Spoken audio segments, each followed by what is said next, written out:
이 열왕기하 5장의 말씀은 아람의 군대 장관, 아람 이방 나라죠. 지금 우리가 쭉 이스라엘 그리고 남유다 이야기만 해오다가 이제 아람의 군대 장관이었던 이 나아만이 문둥병에 걸린 그 이야기들을 풀어나가는 것이 열왕기하 5장 1절로 마지막 절까지 27절까지 쭉 되어지는데요. 세 번에 걸쳐서 이 5장을 나누려고 합니다. 사람은 겉모습만 봐서는 판단하기가 어려워요. 그죠? 옷을 잘 입고 또 외제차를 탁 몰고 다니지만 남들이 보기에 부끄러워할 만한 그런 학벌, 외모, 재산, 명예, 권력 그 다 가졌어요. 근데 그 사람이 진정으로 행복하냐? 안 할 수 있어요. 그래서 우리가 가끔 매스컴을 통해서 보면은 연예인들이 극단적인 선택을 하게 되는 것을 보게 됩니다. 한꺼풀만 벗기고 들어가 보면 사람은 다 가슴 속에 아프고 힘든 가시 하나씩은 가지고 사는 법입니다.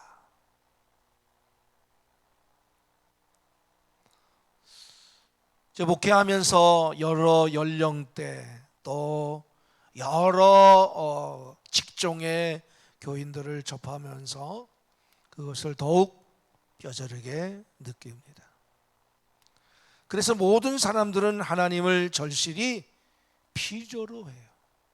하나님이 난 필요 없다고 하는 사람이 없어요. 하나님은 다 필요해. 왜냐하면 우리에게 다 아픈 이야기 그리고 힘든 가시들이 있기 때문입니다. 아무리 인간적 조건이 화려해도 그 속사정은 아무도 모릅니다. 때로는 나는 새를 떨어뜨리는 권력자, 억만금을 가진 부자라 해도 어쩔 수 없는 불가항력적인 위기에 부딪힐 때가 있습니다. 그때는 그들도 외롭겠죠. 힘들겠죠. 하지만 오히려 그것이 하나님을 만나는 통로일 수도 있습니다. 겸손히 마음을 열기만 하면 인생의 폭풍 속에 오시는 예수님을 만날 수 있습니다. 오늘 혹시 우리 중에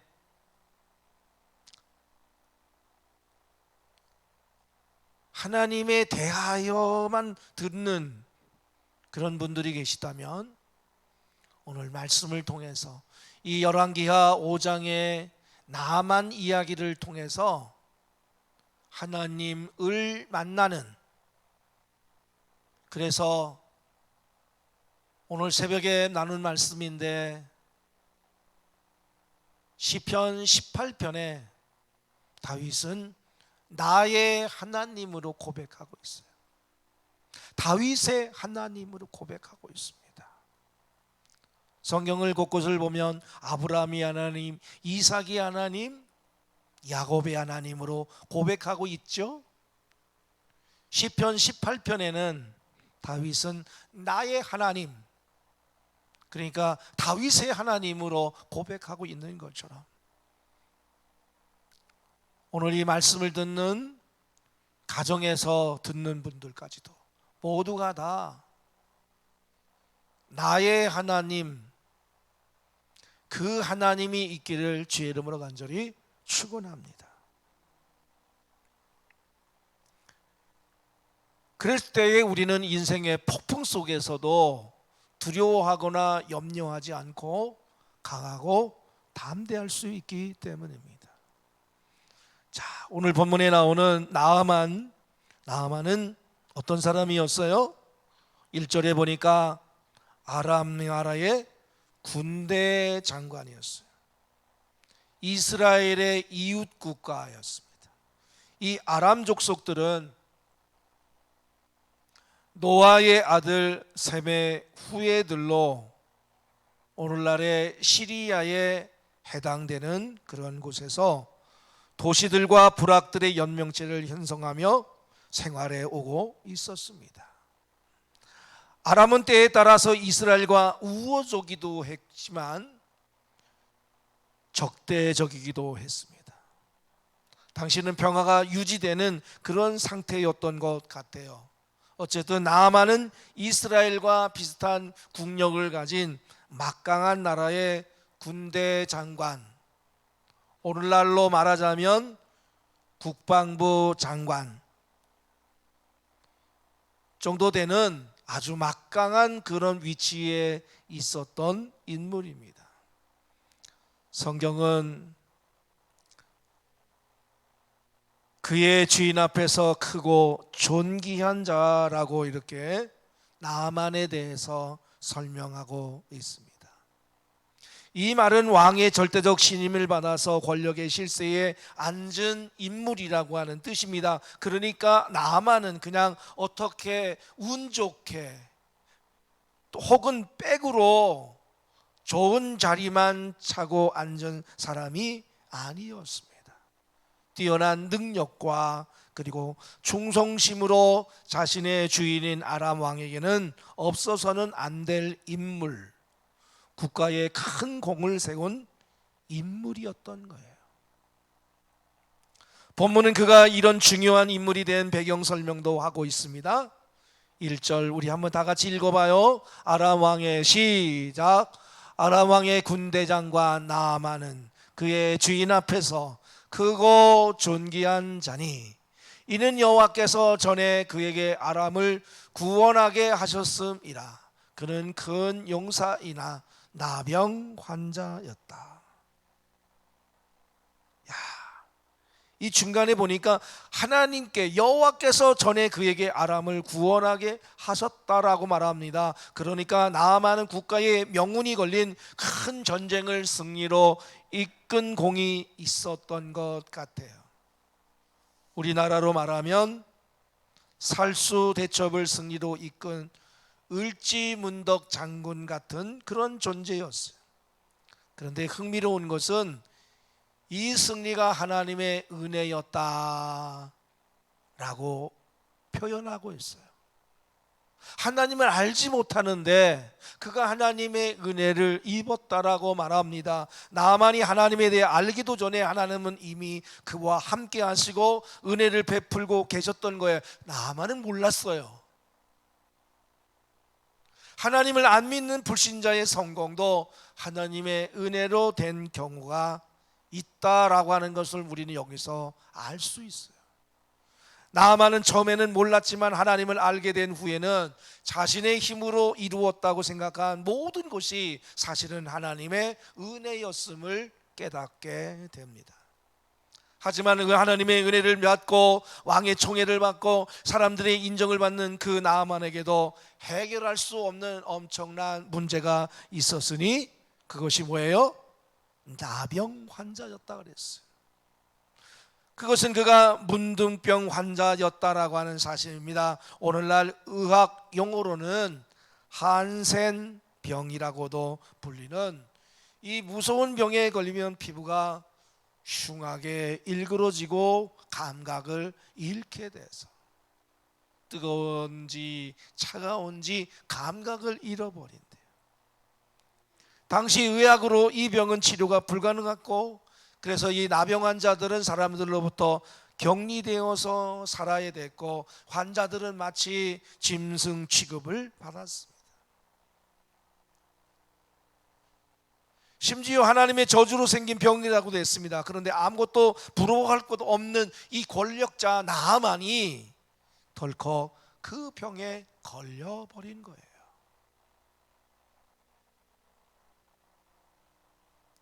어떤 분은 평생 힘들게 고생해서 집을 마련하고 빌딩을 마련했는데 사형 선고를 받았어요. 병원에 갔더니 한 달밖에 당신은 못 삽니다. 기가 막힌 거 아니에요? 지금 나만이 그런 경우에 큰 용사였지만 나병 환자였다. 이 말씀이 아주 의미심장하게 들려옵니다. 큰 용사도 문둥병 걸릴 수 있다는 거예요. 대통령도 문둥병에 걸릴 수 있다는 거예요. 그 누구도 병을 피해갈 수 없다는 거예요. 사자도 아프면 동물의 왕국을 보니까요, 숫사자도 말이야, 힘이 있는 그 숫사자도요 병에 걸리니까 하이에나의 밥이 되더라고요. 우리가 아무리 능력이 있고 잘났어도 아플 수 있습니다. 우리 힘으로 헤어나기 힘든 고난의 암초에 덜컥 걸릴 수 있어요. 나만을 할 수 있는 모든 방법은 다 동원해 보았겠죠, 나으려고. 그러나 때로는 아무리 인간적으로 노력해도 빠져나올 수 없는 늪이 있어요. 당시 문둥병이 그랬습니다. 본인도 주변 사람도 얼마나 안타까웠을까요? 그런데 전혀 예상치 못한 곳에서 구원의 손길이 열렸습니다. 이스라엘과 전쟁하던 중에 아람군이 포로로 잡아온 이스라엘 계집 출신 계집종이 나아만의 아내의 하녀로 일하고 있었습니다. 어린 나이에 졸지에 타국으로 끌려와서 노예가 되었습니다. 이 계집종의 입장에서 보면 딱한 그러한 처지였죠. 참으로 아람을 원수처럼 생각할 수 있었고, 아람 군대의 그것도 총사령관인 나아만을 향해 속으로 칼을 갈 수도 있었을 거예요. 그러나 그녀는 주인인 나아만의 고통을 불쌍히 여겼어요. 외면하지 않았어요. 그래서 그냥 무심코 지나가는 말로 자기가 모시는 나아만의 부인에게 한마디 했어요. 뭐라고? 3절 읽습니다. 시작. 그의 여주인에게 이르되 우리 주인이 사마리아에 계신 선지자 앞에 계셨으면 좋겠나이다. 그가 그 나병을 고치리다 하는지라. 이 계집종은 이스라엘에 있을 때의 능력의 선지자 엘리사의 많은 이적들에 대한 이야기를 들은 바 있었습니다. 그래서 나아만의 병, 주인의 병도 고칠 수 있을 것이라고 생각을 해서 주인 마님에게 그 이야기를 하게 된 거예요. 나아만의 구원은 이렇게 보잘것없는 노예 소녀에게서 시작되었습니다. 전쟁 포로로 이방 나라의 종이 되었다고 하는 것은 개인적으로 매우 불행한 일입니다. 이방인인 주인의 병에 대해서 무관심할 수도 있죠. 자기 살기에 급급하니까, 자기 처지가 너무 힘드니까 신세 한탄만 하다가 끝날 수도 있었을 텐데, 이 소녀는 자신의 처지와는 상관없이 주변 사람의 고통에 민감했고 도려했습니다. 여러분, 이게 우리에게 굉장히 중요해요. 우리는 누가 이렇게 아프다 그러면 흘려들을 수 있어요. 근데 우리는 그리스도인이래. 하나님의 자녀예요. 그래서 우리는 어떻게 하면 도울 수 있는 방법을 찾아야 되는 거죠.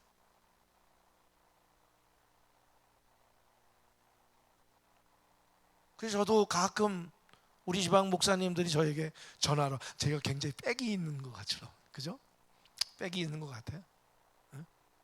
전화한테 전화해가지고 응? 서울대병원에 입원할 수 없냐? 응? 서울에 살았었으니까 서울에 어떤 인맥이 좀 빽이 있었을 건데, 근데 요즘은 그러면 안 되죠. 법이 많이 바뀌어가지고. 네. 그래도 제가 할 수 있는 방법, 법을 어기지 않는 그러한 한도에서 연결해 줄 수 있는 방법, 그것들을 제가 전화도 해보고 찾았더니 고맙다고, 그러시더라고요. 저도 또 우리 교인들이 어디가 아프다라고 하면은 찾아보는 거예요. 저도. 그 여러분들을 자꾸 자기의 병에 대해서 이야기할 필요가 있더라고요.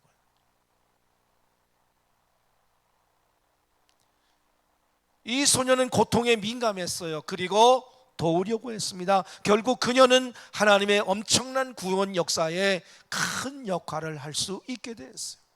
세옹지마라고 하는 말이 있습니다. 불행이 다행된다라고 하는 뜻이죠. 우리 인생을 단편적인 시각에서 보면 비극적인 상황이겠죠.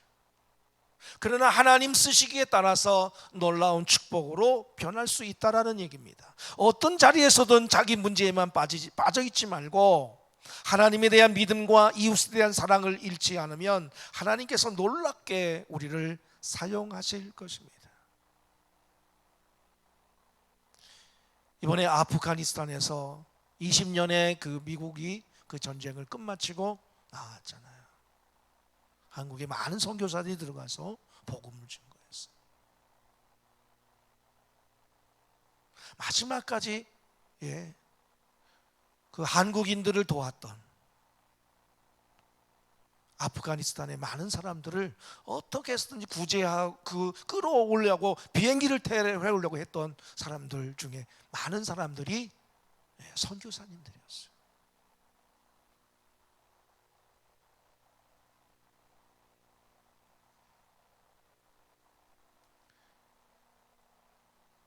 그녀가 전쟁포로가 된 것이 나아만의 문둥병 치유에 결정적 도움을 주게 될 줄 누가 알았겠습니까?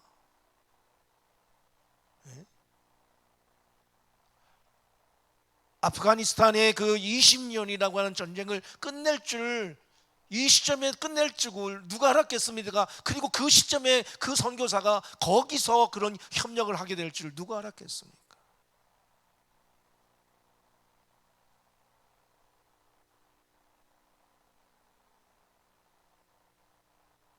꼭 내가 뛰어나서 내가 가진 게 많아서 축복의 통로가 되는 것은 아닙니다.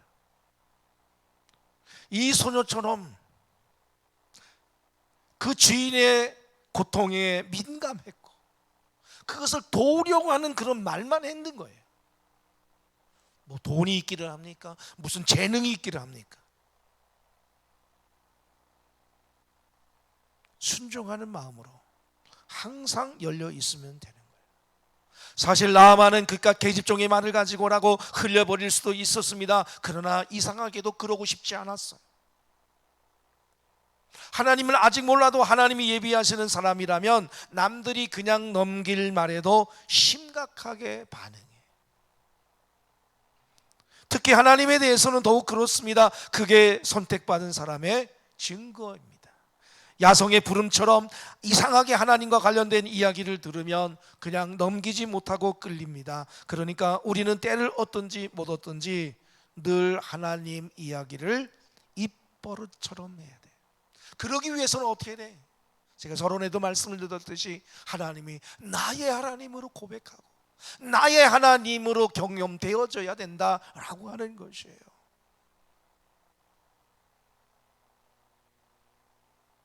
다윗이 10대에 기름 부음을 받아서 20여 년이 넘도록 많은 그 고난의 순간, 그 죽음의 그 고개를 넘어가면서 하나님을 만난 이야기가 시편에 구구절절 기록이 되어 있잖아요.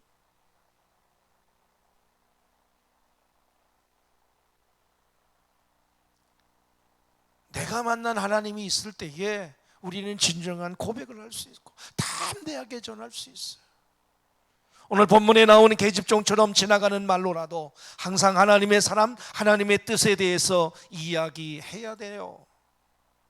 하나님이 준비하신 그 누군가가 어떤 시간에 그 말을 붙잡고 살아날지 모르기 때문에 그래요.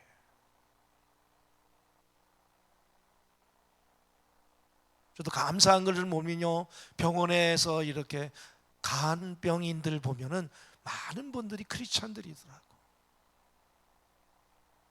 그분들이 거기서 알게 모르게 복음을 증거하고 있어.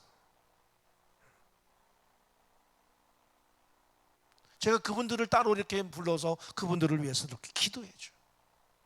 당신 여기 사명이 있어서 온 거다. 당신이 여기 돈 벌러 온 게 아니다. 돈도 중요하다. 돈보다 더 중요한 것, 이 영혼을 구원시키는 일에 당신의 책임이 있다. 지금은 더더욱 그렇잖아요. 코로나로 인해 가지고 면회가 안 되는 이 시점에 그들이 들어가서 만나는 사람마다 복음을 증거하는 거예요. 저는 여러분들이 나중에 이렇게 뭐 직장 생활하다가 조금 연세가 되어 은퇴하고 그러면 그걸 다 교육받으면 좋겠어. 왜? 복음 증거하는 기회잖아요. 자연스럽게 들어갈 수 있잖아요. 간병인으로.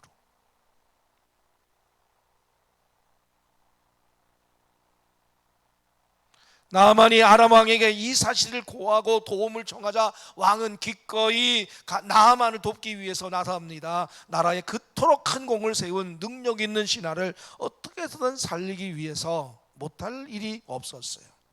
그래서 어떻게 합니까? 5절 같이 읽습니다. 시작. 아람 왕이 이르되 갈지어다.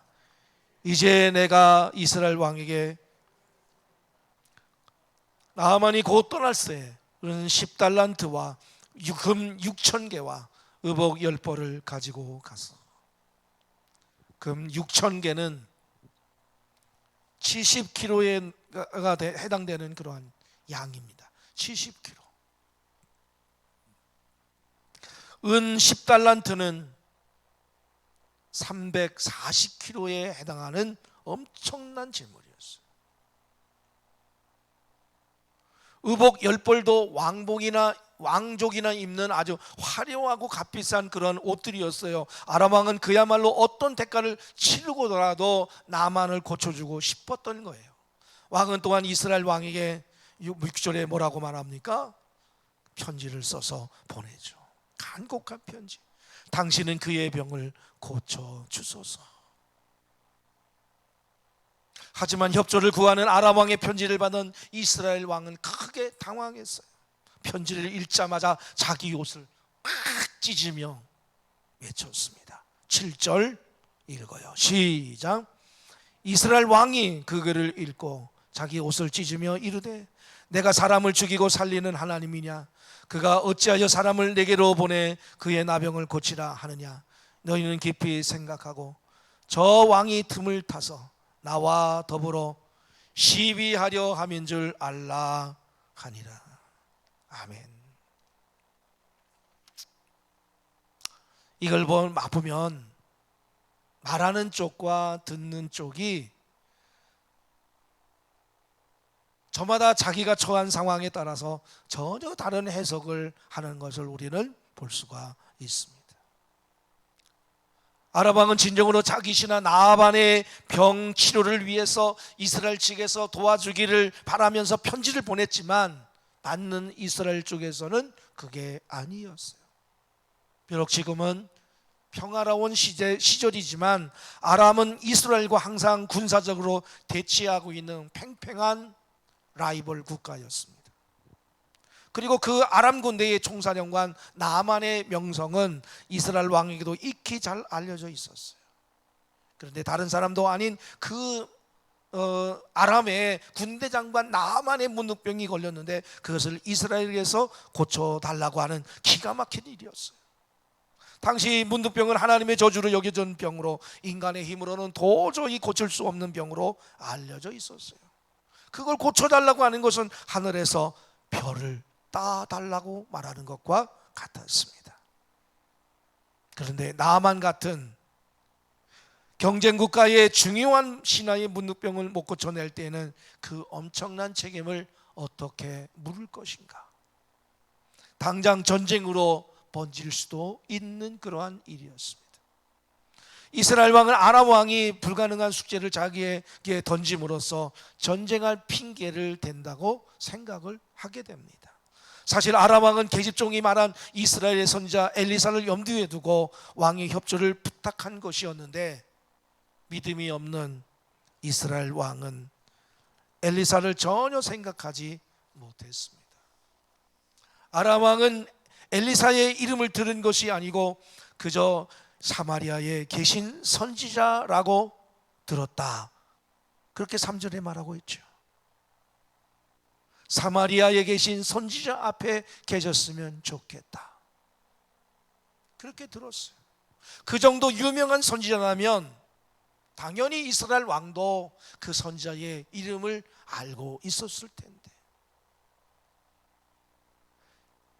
그래서 당신은 그의 병을 고쳐주소서라고 아람의 왕이 이스라엘 왕에게 그 편지를 보냈을 때에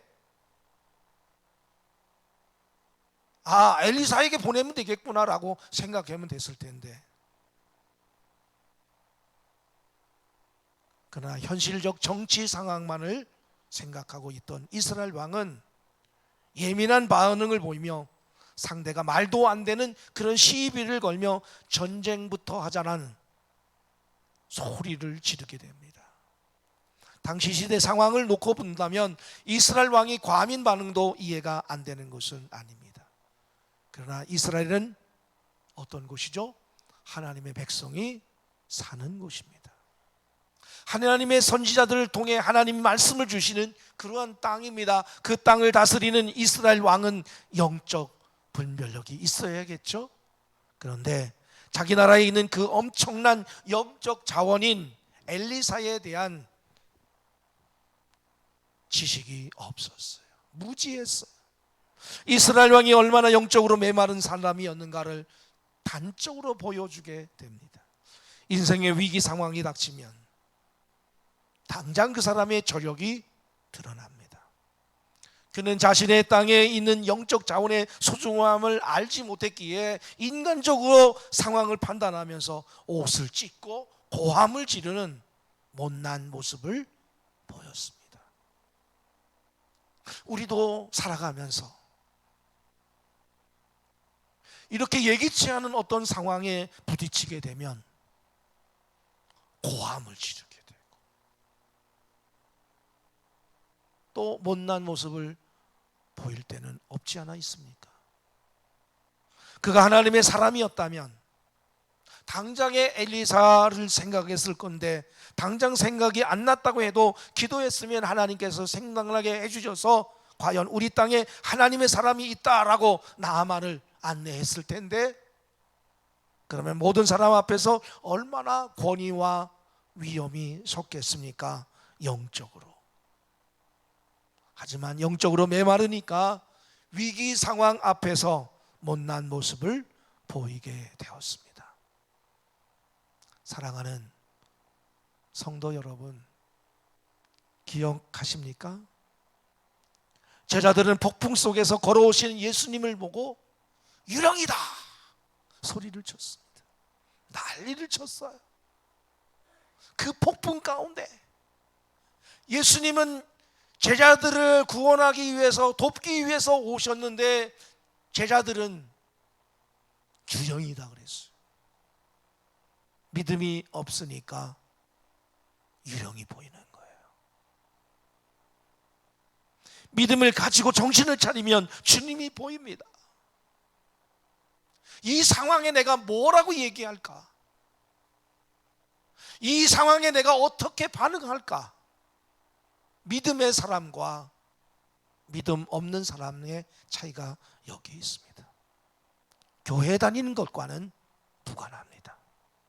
교회를 다니면서도, 모태적으로 신앙생활을 하면서도 20년 30년 신앙생활을 한다고 하면서도 믿음이 없는 사람을 수없이 만나봅니다. 저는 교회 다닌다고 다 믿음이 있을까요? 아닙니다.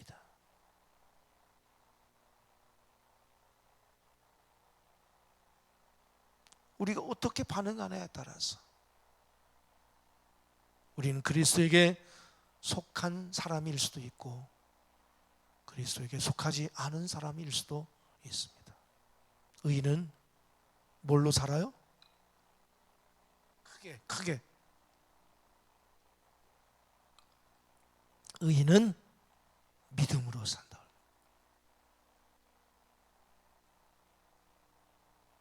이게 바울 신학의 핵심이에요. 종교개혁을 했던 마틴 루터의 핵심, 그것이 뭐예요? 의인은 믿음으로 산다는 거예요. 그 얘기는 뭡니까? 믿음으로 고백하고 믿음의 삶을 살아간다, 인생을 살아가는 거예요. 야고보 기자가 영혼 없는 몸이 죽은 것 같이 행함이 없는 믿음은 죽은 것이다 고 말하고 있습니다. 이스라엘 왕은 믿음의 눈이 없었기 때문에 옷을 찢고 고함을 지르는 못난 모습을 보였습니다. 믿음을 가지고 정신을 차려야 주님이 보이는데, 믿음 없는 이스라엘 왕은 엘리사의 존재를 보지 못했습니다. 그랬기에 상대의 의도를 곡해했고 트집 잡아서 전쟁하자는 것인 줄 알았습니다.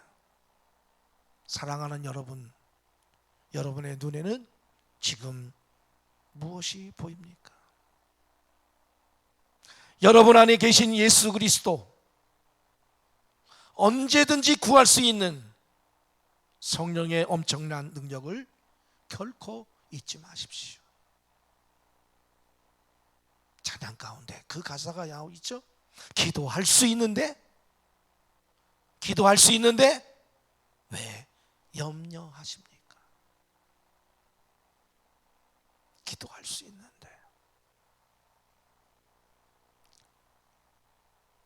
우리 앞에 어떤 상황이 벌어질는지 모릅니다.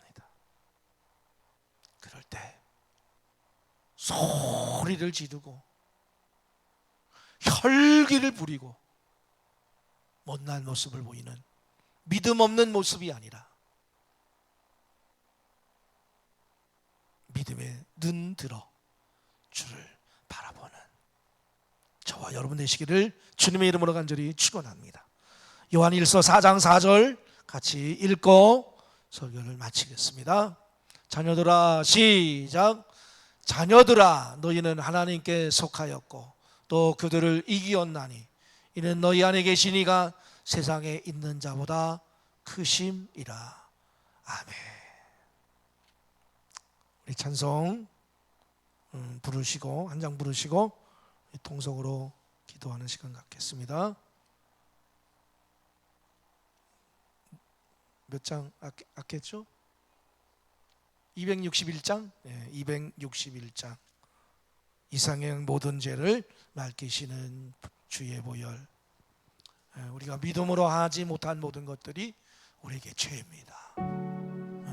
여러분들이 우리 힘차게 박수 치면서 찬양하시고 우리 믿음의 눈을 갖게 하시고, 그리고 기도할 수 있는데 염려하고 걱정하고 소리치고 그냥 혈기 부리고 못난 모습을 보이는 우리 일이 아니라 이 계집여종처럼 어떤 상황에 누구를 도울 수 있을는지 몰라 하나님 내게 긍휼한 마음, 불쌍히 여기는 마음을 허락하여 주셔서 내가 언제든지 도울 수 있는 그런 마음을 우리에게 달라고, 주님의 마음을 우리에게 달라고, 주님을 만나는 모든 사람들을 불쌍히 여기고 긍휼히 여기셨던 것처럼 우리 안에는 그런 마음이 있어서 내가 가진 것은 없지만, 배운 것은 없지만, 내가 높은 위치에 있지는 않지만 언제든지 내가 만난 하나님 이야기는 할 수 있잖아요. 그 하나님을 증거하며 살아가는 우리가 되게 해달라고 기도하시면서, 특별히 우리 병중에 계신 모든 분들 위해서 함께 기도하고 축도로 마치겠습니다. 이 세상의 모든 죄를 박수치면서 찬양합니다.